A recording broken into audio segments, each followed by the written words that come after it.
Hi, Edith here from Breastfeeding Inc.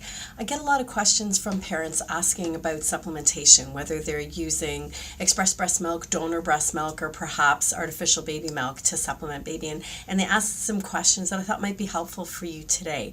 So if you're supplementing baby and you're finding it really getting to be quite a challenge, I would suggest trying a couple things. First of all, if you find that having to store artificial baby milks and breast milk and donor milk and try to figure out how long is it good for, put it this way, just get used to the taste and smell of breast milk, and if it still smells good, tastes good, it most likely is good. It lasts quite a long time. It's probably going to last, in decent weather, 8 to 10 hours at room temperature. If it gets really, really hot outside, maybe only a few hours out at room temperature. And in the fridge, it's going to last, good upwards of a week or so.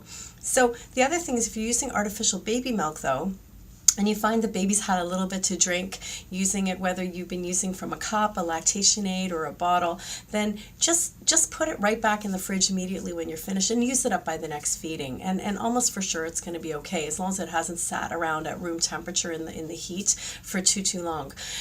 The other thing is that the thing about breast milk, and you can't even compare breast milk and artificial baby milk. The difference is so vast that they're not even in the same realm. So artificial baby milk, as I say, you want to use up by the next feeding for sure, as long as you can get it in the fridge very, very quickly.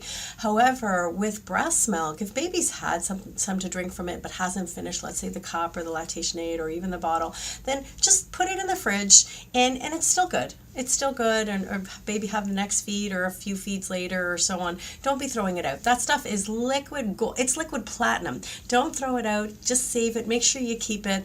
And every single drop has millions of cells, most of which are immune cells. They're cells that really confer immunity. So you don't want to be giving up that stuff. You don't want to be throwing it out, and don't be tossing it. So even if you've frozen it and perhaps it hasn't, it's defrosted and you're worried about it, just throw it back in the freezer, but use it really, really quickly. Or if you're going to then take it out, make sure that you use it quickly there. You don't want to be keeping it frozen and defrost and keep freezing it like that, not at all. But it's pretty good. Again, get used to the taste and smell of it, and it's going to be just fine.